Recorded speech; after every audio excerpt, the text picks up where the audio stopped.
Welcome to the Addicted Mind Plus, the podcast where recovery, mental health, and wellness take the front seat. I'm Duane Osterlund, and joining me is my co-host, Eric Osterlund, known for his insightful work on the Stuck Brain podcast. In each episode, we'll dive into actionable, small steps to help those in recovery journey further along the path to wellness.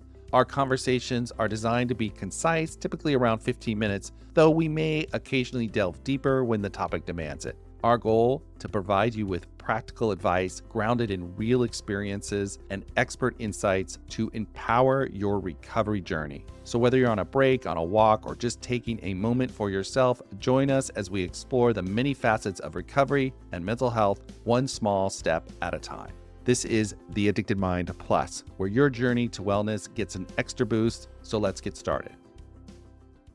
Hello, everyone, and welcome to the Addicted Mind Plus. I'm with my co-host, Eric Osterlund from the Stuck Brain podcast. Hello, I'm glad to be here. I'm excited for this episode. Yeah, me too. So today we're going to talk about language, the power of language to build resilience, and we're really going to talk about our internal dialogue and self-talk. And this is a small step we can take that can have a big impact on our recovery and well-being and our mental health. It's something we can change. It's in our power to shift. So in this episode, we're going to talk about what is internal dialogue and self-talk. It's slightly different from like the spoken word and why language is so important to us and how that influences us and how language self-talk creates our narrative for the world and how we interact with that and how it helps us build resilience to challenges and break the cycle of addiction by changing our language, by changing our self-talk.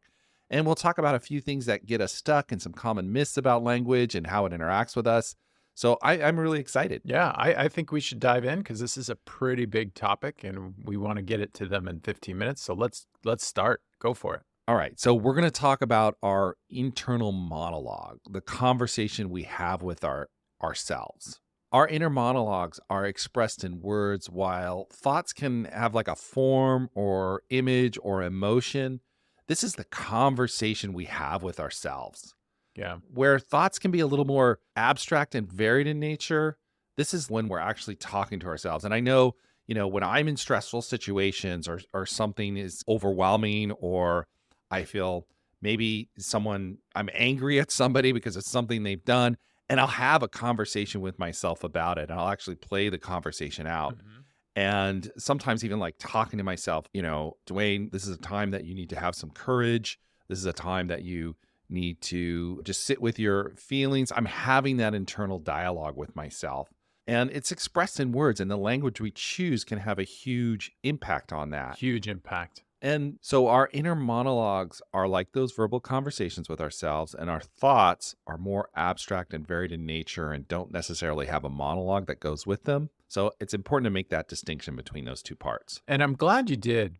The reason why we're making that distinction is because each type, like a thought, an internal dialogue, or narrative, you deal with differently. Thoughts just pop in. They sometimes have no meaning, or they have an image, and you can kind of just let them go and have a mindfulness approach. Narrative and internal dialogue, we want to treat differently, and that's what we're going to talk about today. I also want to make sure we differentiate. We're not talking about, when we say internal dialogue or internal speech, we're not talking about like schizophrenia where people hear outside voices that aren't their own. That's a completely different thing, right? Yeah, I think that's an important distinction. We have a relationship with the self, and so we're communicating with the self. And the language we use has such a crucial role in regulating our emotions. Yeah.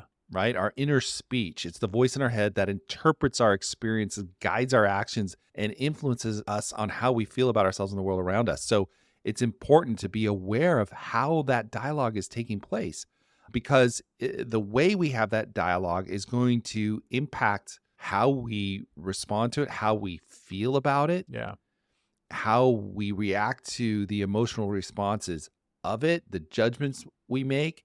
And that's going to actually influence our behavior. That's going to influence how we show up in the world.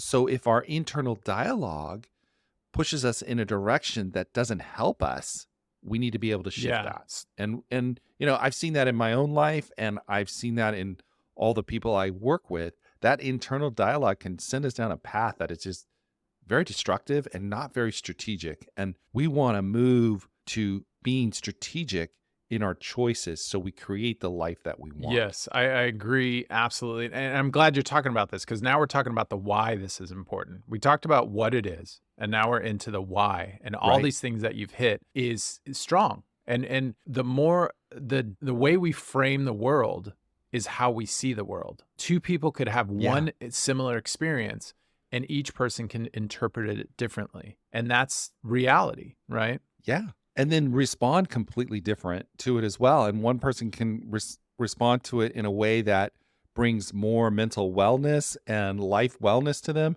And another person can respond to that event in a way that actually makes things worse for them. Yes. And so it's so important to understand the role of inner speech in how we show up. I think one of the ways that I see this is like when we look at like self-comfort and reassurance, right? So when we're faced with stress or adversity, the nature of our inner speech can really determine our emotional resilience. Yeah. You know, telling ourselves, I can handle this, or this is tough, but I'll get through it, really helps foster that sense of resilience and self-compassion. And that reassurance, even though it's not going to change the situation completely, but it's smoothing over our anxious minds, reducing feelings of stress and overwhelm. Yeah. So that we can respond better. Yeah. I mean, a perfect example, I had a client that went through a pretty traumatic event, kidnapping. And the way she looked at it was, that was an intense experience. It was difficult to deal with. But she goes, I think I'm going to write a book about it. Like, I want to tell people my experience. Right. And that frame, like she looked at it completely different than other people would have looked at it. And that narrative that she was telling herself about it changed how she processed it. And it actually made her have more calm feelings around the intense experience that she went through. Right. It enables us to reframe negative experiences. Yeah. So our internal dialogue helps us to reframe and reinterpret that experience, which your client did, and actually made something out of it by having that dialogue. So by altering our inner narrative from a negative to a more positive or maybe even realistic one, we end up shifting our emotional responses to these experiences. And like you were saying, viewing a challenging situation as an opportunity for growth rather than a threat that just elicits more feelings of fear and anxiety. And we can shift those and we can move those. So I think that's another important aspect of our internal dialogue, our narrative that we want to talk about. Yeah. Yeah. And our narrative and the way we use language can keep us stuck. So if I say, like, I can't afford this, my thought process is done. I've stopped thinking. But if I say, how can I afford this? It's changed it. And now I'm growing and I'm thinking of ways to figure out how I can afford this item. That's just one example, but there's others. I think your example is really important. It's simple, but it really shows the power of how we can be when we shift our internal dialogue, because one statement, I can't, automatically means you're trapped, you're stuck. The one how, by changing it to how, all of a sudden you've opened yourself up to possibilities, more insight, more ability to self-reflect on the situation and get more information. And it really helps with that curiosity piece. And we talk about that in another episode you can go back to about curiosity. And so our self-talk can help that process. And it helps us understand, like, maybe why we feel a certain way, consider different perspectives. And this introspection can lead to like greater emotional intelligence. And once again, as I was saying earlier, improved emotion regulation. Yeah. Did we talk about managing impulses or reactions? Because it can also do with that. No, we should talk about that. Go. Okay. So one of the things that changing your narrative can help with is managing your impulses and reactions. And so how does that do that? Basically, when you start to change your narrative, you can put space between your emotion and your reaction. You can actually start to place time in there to think and reflect on your narrative before you react on it. And this also involves curiosity, like we talked about before in the other podcast. They go together. But when you change that narrative, you can change the cons that you're experiencing into pros, and it can really help with decisions and regulating our emotion responses effectively, basically. Yeah, absolutely. Like it helps us regulate. I know we were going to move on, but I want to put one more in there. I think is really critical. Absolutely. And our internal dialogue so much affects our self-identity and our belief Yes. systems. Oftentimes, if we've grown up in an environment that is traumatic or negative, our belief systems and our automatic internal dialogue goes to a negativity, and which is self-defeating. So by shifting our internal dialogue slowly over time, just in small steps, we change our self-identity, we change our beliefs. And with new beliefs, we can do so many other things. Sometimes we just have to believe we can do it, and we'll accomplish it. And we'll be able to get out there. We'll be able to change our life in a way that really feels good to us. So I think that was an important part to put in. I'm glad you did, because that just made me think and I want to be clear about this, sometimes we don't even know what narrative is running in the background. Yes. Right? So that's kind of what you're saying. You could have this childhood trauma, and then you're all of a sudden just running this narrative in your background, like an operating system that you didn't even know was operating on your computer. So you want to be curious about that so you can figure out, is it my operating narrative that's just running in the background? And then you can start to change that narrative that runs, like changing code to a program. Yeah. And that can have such long-term impacts. I think of like the analogy of the plane that's flying somewhere, and if you just put it off 1 degree, 1,000 miles from there, it's going to be in a completely different location. And that's what we're talking about, just moving 1 degree over. And just by changing a word in a statement of how we talk to ourselves can have that impact. I think some of the things that come up, though, that kind of hold us back are some of the myths that we hold and some of the belief systems that I've seen. And one of them comes from, that only strong and hard language is what we have to use to make real change. We have to be hard on ourselves to make real change. We don't need to have strong and hard language to make real change. Actually, I think self-compassionate language is going to get us a lot farther. It absolutely is. It absolutely is. And that kind of leads into what you talked about earlier. One of the other myths is that simple language changes are insignificant, like it doesn't matter. And we just know that's not true, right? Changing I can't to how I can't afford this to how can I afford this, or I can't do this to how can I learn to do this. That small 1 to 2 word change, you've already shifted your perspective. So that isn't true. You don't have to change much to change your narrative. And like you said with the plane analogy, just 1 degree, 1 degree every day, and you're going to be in a different zone. Yeah, absolutely. And another thing I hear too is like changing self-talk doesn't affect circumstances. And while that's true in the moment, just because we say something doesn't mean it's not true. I mean, bad things do happen, and we have to acknowledge that those hard things are there. But if we change our language, we're changing the outcome down the road, like we said. It may not affect the circumstances right in this moment, but it can impact how we feel about this moment and how we respond to this moment, even if it's hard, even if it's bad, even if it really sucks. But doing that it impacts our mindset and approach to challenges, and ultimately leading to better coping strategies and outcomes. Absolutely. And we see that. We see that with time. The key is there, just time, it changes. Yeah. Let's get into some roadblocks. What are some things that people struggle with that stop them? Yeah, we are creatures of habit, and even our internal dialogue is a habit. Yep. We have a habitual way of talking to ourselves, and so we have to slip out of those old language habits and realize like this takes a concerted effort to change our dialogue. It's simple, it's a small step, but we need to be consistent about this small step to be able to move forward. But, we're going to fall back into old habits, and we have to be kind to ourselves and kind of like go, okay, let me get back on the road here. Yeah. And that's why pilots check their navigation every few minutes, because they want to make sure they're on track. And so it's the same thing with this.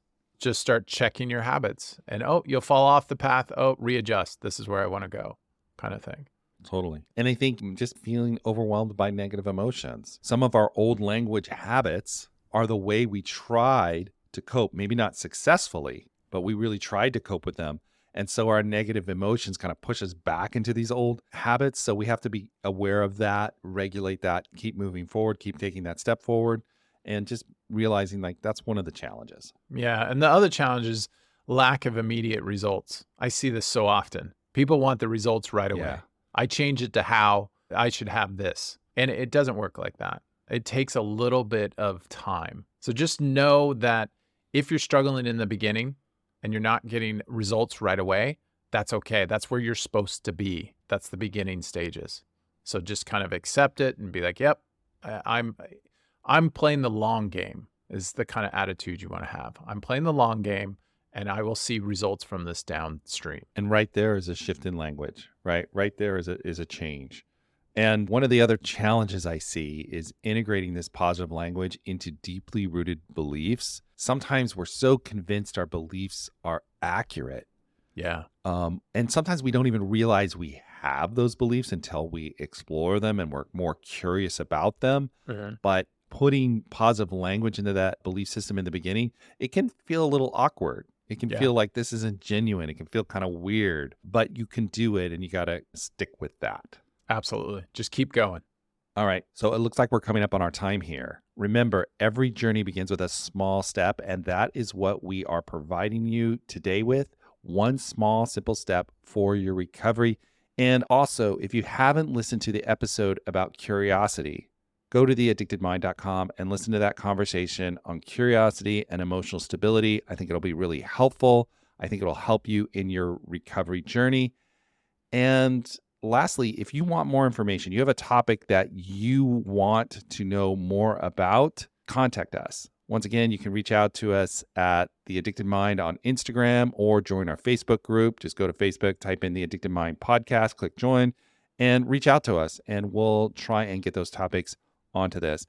And I also say, if you got a lot out of this episode and you think someone else would, share it with a friend. Absolutely. All right, everyone. We'll talk to you on the next episode of The Addicted Mind Plus. See you on the next episode. Thank you for tuning into The Addicted Mind Plus. We hope today's episode has brought you valuable insights and a small step to support your journey in recovery, mental health, and wellness. For more information about this episode and additional resources, please visit our website at theaddictedmind.com/plus. And if there's a topic you're eager to hear about or a question you'd like us to explore, we'd love to hear from you. Reach out to us at theaddictedmind.com and let us know your thoughts. Your journey is important, and we're here to support you every step of the way. Until next time, take care and keep stepping forward on your path to wellness.